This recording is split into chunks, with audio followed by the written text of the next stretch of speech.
Is up, everybody? Welcome back to a brand new video here on the channel. So hope you guys are all having an amazing day today. In this video, as you guys know, the season is about to wrap up. We have 3 events left until the end of the season and the start of whatever the next season is. I don't know the official name yet for it, but we will be seeing previews starting, I believe, 2 weeks from now. I think normally the week before the season is when they do it. And this is when people start asking the questions, how do I start preparing myself? Alright? Not myself being like me, Odin, but like you guys asking the question of, how do I start preparing for the next season? If I want to get a Mythic free-to-play, what are the things I should start doing in order to set myself up for success? Very viable question, or sorry, very relevant questions, there we go. And we're going to get into that very soon. Now, I just wanted to mention as well, if you want a team, or you want to hit me up in-game, my in-game name is Odin. Dark Shades is currently in Platinum 2. We're going to be going up to Platinum 1 soon. Once I get a couple more 400s, I'll move up to Sapphire 3. Currently, we're ranked like 250 in Atlas, getting some more castles. Primary focus is Atlas, so if you enjoy doing Atlas stuff, hit me up. Really, that's the main thing. Minimum level at the moment is like 300 plus. Ideally, like 400. If there's a couple 400s that maybe are looking for a new team to spice it up, hit me up in game. Could really use a couple more players. So yeah, as you guys can see, you know, we're beasting and feasting. All right, I think still number one, my dudes. And troops kills. So anyways, going on to the video. How to start preparing for next season. Primary thing.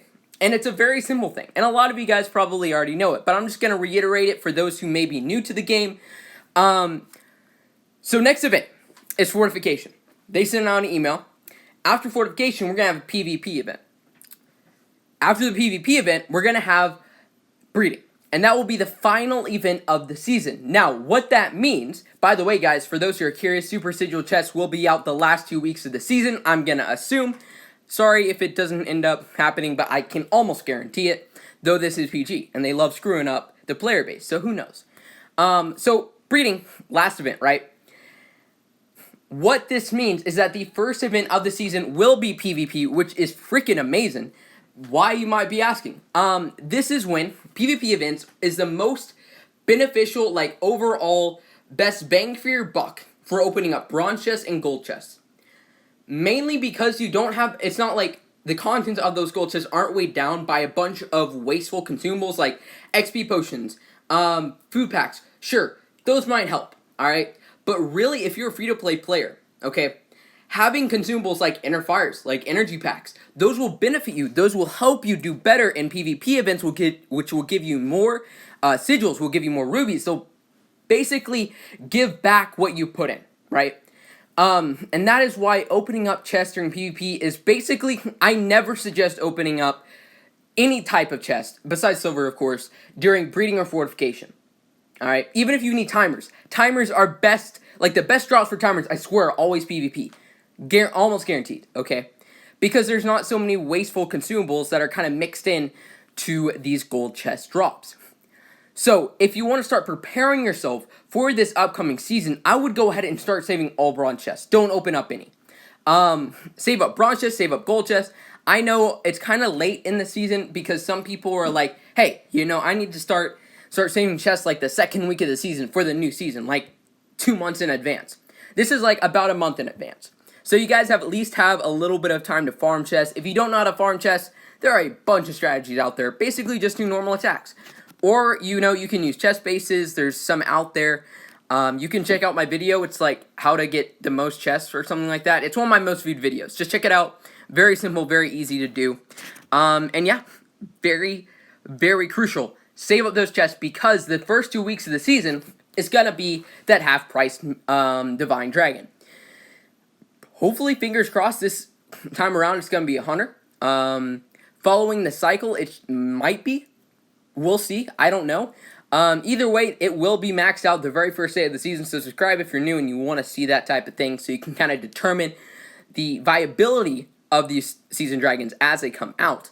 So yeah, getting that half price during that first 2 weeks is crucial, especially if you are a free-to-play player, because it's literally half price.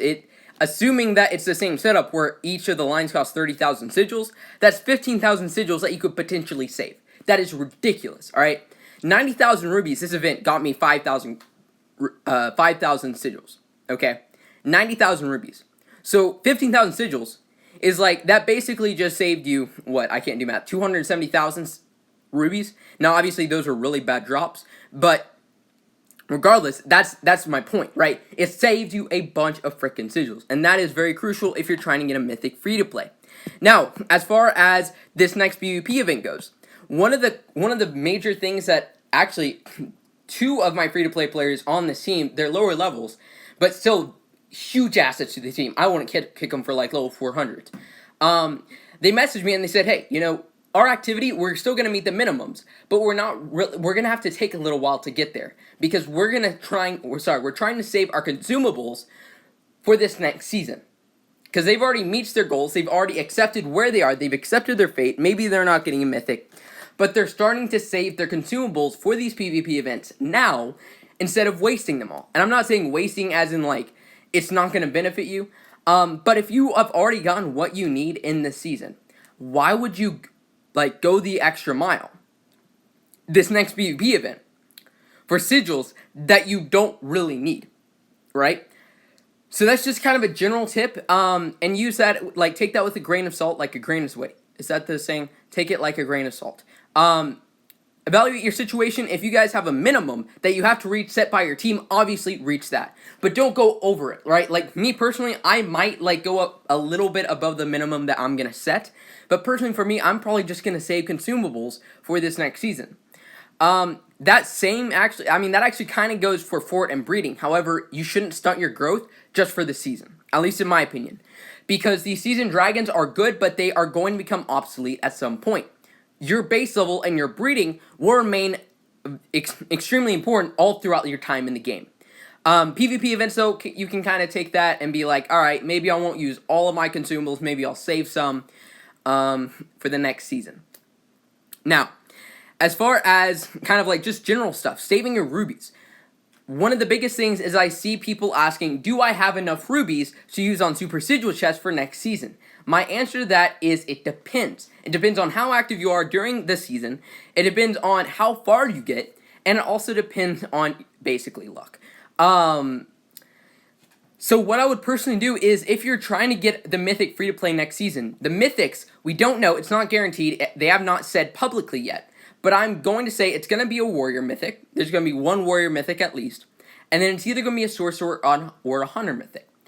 Because we've had two sorcerers back-to-back in the last two seasons, I'm going to say it's probably going to be like a warrior and a hunter. Don't take my word for it, but there is potential there. So if we do have a hunter mythic, a lot of people will probably want that dragon. So what I would personally do is I would start saving rubies now. Don't waste rubies on anything. Don't open chests with it. Don't do anything. If you need to open up gold chests, again, only open up during PvP, and just save as many as you can. I've seen free-to-play players with over 300k rubies. Completely free-to-play. 300k rubies, because they save it for 2 seasons, and then they end up getting a mythic with it, not by opening up a bunch of gold chests in the first event of the season, but by saving them until the super sigil chests. Because if you want to get as many rubies as you can, as many sigils as you can for the amount of rubies that you have, super sigil chests are pretty much the best you can get. Best ratio as far as sigils to rubies. Now, personally, I don't like opening up super sigils because in the end of the day, I'd rather open up 10 gold chests and maybe get other consumables that will help me or benefit my growth. However, if you are a free-to-play player, it definitely helps. Using those rubies for super sigils, it just kind of helps guarantee that you get that mythic that you were striving for the entire season. But yeah, as far as anything else goes, I mean, really it's just general stuff. Get on an active team. Do your event quests. Do Atlas. Atlas season gives a lot of rewards. It gives you a lot of freaking timers. It gives you a lot of egg tokens. Atlas Elite is amazing if you can afford it. It's crucial these days. But yeah, I think that's pretty much it. Hope you guys enjoyed. If it helps, let me know down in the comment section. And yeah, I'll see you guys in the next one. Peace out, fellas.